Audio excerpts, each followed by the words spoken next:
Welcome back in संगिनी। दर्शकों, अब हम बढ़ेंगे हमारे अगले सेगमेंट की तरफ, जिसमें हम बात करेंगे diet for healthy and glowy skin के बारे में। ये सेगमेंट आपके लिए बहुत ही ज़्यादा यूजफुल होगा। आज हमारे साथ स्टूडियो में है डॉक्टर सुरभि जैन, जो कि बात करेंगी what should be your diet for healthy and glowy skin. Ma'am, welcome to our show. Thank you. Ma'am, सबसे पहले तो मैं आपसे यही जानना चाहूँगी कि ग्लोई स्किन के लिए और हेल्दी स्किन के लिए कैसी डाइट होनी चाहिए? देखिए, हमारी डाइट ये रिफ्लेक्ट करती है कि हमारा खाना कैसा है, हम क्या खाते हैं, किस तरह से हमारी लाइफस्टाइल है और हमारे डेली रेजिम में एक्सरसाइज शामिल है या नहीं है। तो एक ग्लोइंग और हेल्दी स्किन, जैसे कि आपने मेंशन किया, उसके लिए ज़रूरी है कि हमारी डाइट में विटामिन्स हो गया, मिनरल्स हो गए और माइक्रोन्यूट्रिएंट, ये सारे की सारे हों और साथ में एक हेल्दी लाइफस्टाइल और एक्सरसाइज, इन सबको शामिल करके हमारी स्किन ग्लोइंग बनाई जा सकती है। अब मैं आपसे ये जानना चाहूँगी कि ऐसे कौन से फूड प्रोडक्ट्स होते हैं जिनको कंज्यूम करके हमारी स्किन काफ़ी ज़्यादा हेल्दी और ग्लोई बन सकती है? देखिए, जैसा कि मैंने मेंशन किया था कि फ्रूट्स, वेजिटेबल्स, नट्स, ये तीनों चीज़ें जो होती है ये बहुत इंपॉर्टेंट होती है हमारी स्किन की हेल्थ के लिए।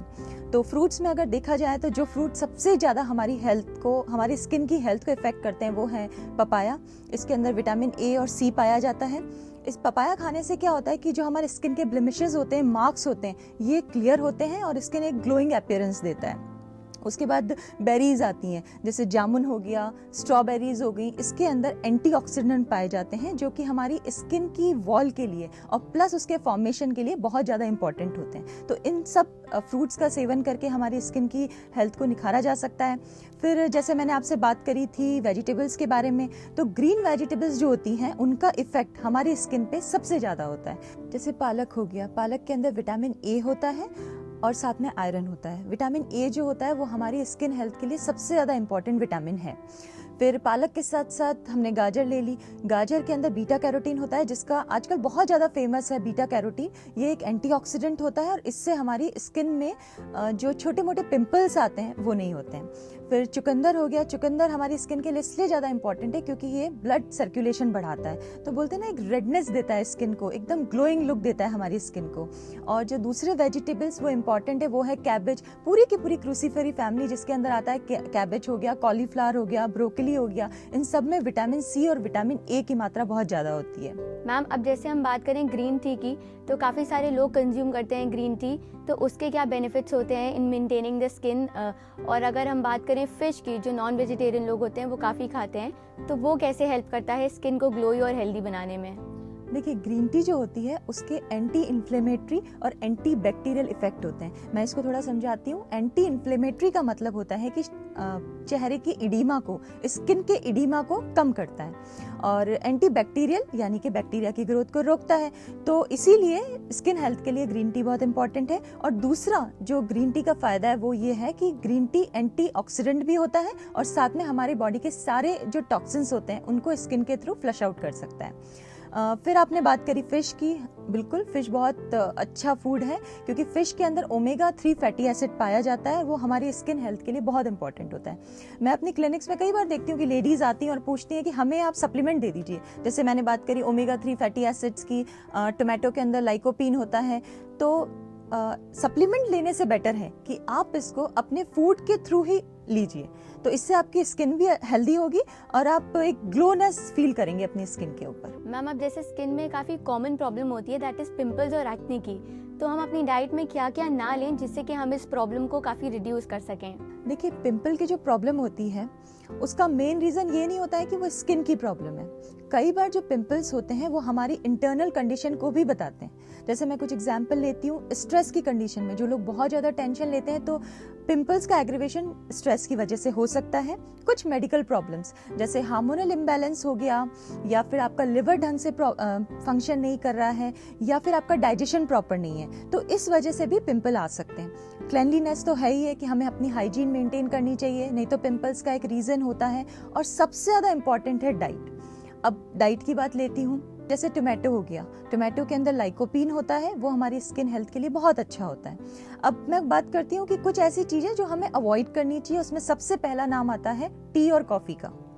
टी और कॉफ़ी, जिन लोगों को ज़्यादा पिंपल्स होते हैं, ये देखा गया है कि वो लोग बहुत ज़्यादा टी और कॉफ़ी का इस्तेमाल करते हैं। अब दूसरी चीज़ हो गई नमक। हमारे घरों में नमक बहुत ज़्यादा काम में आता है, पर कुछ लिमिट से ज़्यादा हमें नमक नहीं खाना चाहिए। ये हमारी स्किन को एडवर्सली इफेक्ट करता है। फिर उसके बाद शुगर जो है वो इस तरह का प्रोसेस्ड खाना है कि उसमें न्यूट्रिएंट की कोई वैल्यू नहीं होती है, पर शुगर हमें एम्प्टी कैलोरीज देता है और हमारे जो स्किन के कोलेजन फाइबर्स होते हैं उनको तोड़ता है। तो देखिए ये हमारी स्किन को कितना नुकसान पहुंचाता है। फिर दूसरी चीज़ हो गई सी फूड खाने के लिए इसलिए मना करा जाता है पिंपल्स के केस में, क्योंकि इसमें आयोडीन की मात्रा ज़्यादा होती है और बहुत ज़्यादा आयोडीन हमारी स्किन की हेल्थ के लिए अच्छा नहीं होता है। और कुछ लोगों को ये जो पिंपल आते हैं ये कुछ लोगों को एलर्जी की वजह से आते हैं। तो ये भी होता है कई बार कि वो लोग सोया प्रोडक्ट्स यानी कि सोया मिल्क वगैरह बहुत ज़्यादा यूज़ करते हैं। देखिए विंटर्स में सबसे बड़ी दिक्कत होती है ड्राइनेस की। तो विंटर्स में पहली चीज़ जो हमें करनी चाहिए कि हमारे खाने में जो ऑयल की मात्रा है उसको हमें थोड़ी सी बढ़ा देनी चाहिए। तो ऑयल की मात्रा बढ़ा देने से ऐसे ही हमारी स्किन थोड़ी सॉफ्ट और सपल आ जाएगी। और बाकी सारी चीज़ें जैसे कि जो भी सीजनल वेजिटेबल्स एंड फ्रूट्स आते हैं प्लस नट्स, इन सबको हमें अपनी डाइट में इनकॉर्पोरेट करना चाहिए। जितने भी वेजिटेबल्स हैं, फ्रूट्स हैं और ये जो नट्स होते हैं ये हमें एंटीऑक्सीडेंट देते हैं, विटामिन्स देते हैं और ये हमारी स्किन हेल्थ के लिए बहुत ज़्यादा इंपॉर्टेंट होते हैं। और जैसे मैंने डिस्कस किया पानी के बारे में, लगातार हमें विंटर्स में क्या होता है कि विंटर्स में हमारा पानी का इंटेक कम हो जाता है, तो लगातार हमें विंटर्स में 6 to 8 लीटर्स ऑफ पानी पक्का पीना चाहिए। इससे क्या होता है कि हमारी बॉडी हाइड्रेटेड रहती है, साथ में हमारी बॉडी के टॉक्सिन्स भी फ्लश आउट हो जाते हैं। मैम अब जैसे कि हम लोग बात करते हैं स्कार्स की, ब्लेमिशेस की और जो मार्क्स होते हैं इनके बारे में, तो मैम हमारी डाइट कैसी होनी चाहिए कि हम इन सब से बच सकें? स्कार्स को हटाने के लिए जो पहली चीज़ इंपॉर्टेंट है वो है हनी। हनी को अप्लाई भी किया जा सकता है और प्लस अगर किसी को स्कार है तो हनी को दूध में डाल के और थोड़ी सी हल्दी के साथ मिला के दिन में 2 बार लेना चाहिए। फिर दूसरी चीज़ है कुकम्बर और टोमेटो। जैसे मैंने बताया था टोमेटो के अंदर लाइकोपीन होता है, लाइकोपीन भी रिस्पॉन्सिबल है जो कि हमारे स्कार्स को थोड़ा सा लाइटन साइड में कर सकता है। फिर उसके बाद फ्रूट हो गए। फ्रूट में स्पेशली जामुन के अंदर एक ऐसा फैक्टर पाया जाता है जो कि हमारे कलर को हल्का सा फेयर करता है। फ्लैक्सीड और ऑलिव ऑयल ये सबसे ज़्यादा इंपॉर्टेंट है क्योंकि इसके अंदर एक बहुत important nutrient omega 3 fatty acid पाया जाता है। ओमेगा 3 फैटी एसिड जो होता है वो हमारी स्किन के फॉर्मेशन में हेल्प करता है। तो नेचुरली जो चीज़ हमारे स्किन के फॉर्मेशन में हेल्प करेगी वो स्कार्स को हल्का सा लाइटन तो करेगी और ये साथ ही साथ हमारी स्किन की इलास्टिसिटी को भी बहुत ज़्यादा बढ़ाता है। ऐसे ही एग का अगर येलो पोर्शन निकाल के सिर्फ व्हाइट पार्ट लिया जाए तो ये भी हमारी स्किन की इलास्टिसिटी को बहुत ज़्यादा बढ़ाता है। थैंक यू मैम कि आपने हमें इतनी ज़्यादा न्यूट्रिशियस इन्फॉर्मेशन दी जो कि हमारी स्किन को और भी ज़्यादा हेल्दी और ग्लोई बनाएगी। Thank you ma'am. Thanks a lot. दर्शकों अब मैं आपको याद दिला दूं कि आप हमें अपने सजेशंस, अपना फीडबैक और अपने क्वेश्चंस ईमेल कर सकते हैं sangani@etv.co.in पे। दर्शकों अब वक्त हो गया है एक छोटे से ब्रेक का, बट यस ब्रेक के बाद है हमारा एक और बहुत ही ज़्यादा अमेजिंग सेगमेंट, तो कहीं मत जाएगा।